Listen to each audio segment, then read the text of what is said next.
Lady Gaga. Pero primero vive de vacaciones el episodio número 19.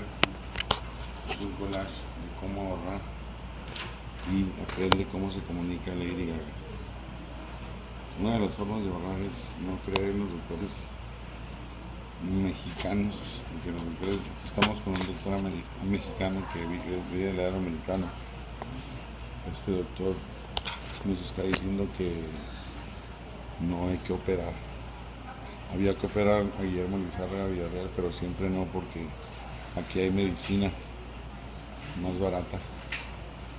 Y si hemos tratado el concepto de tener un ejército, voltea para allá, para que vean lo que es tener un ejército. Todas las personas que tienen pacientes. El concepto de ejército hay que abajo de Vancouver yo veo que ahí tiene 30,000 clientes. Tengan un ejército. Se va a grabar en pedazos, vamos rumbo a San Diego, son las 4 de la tarde.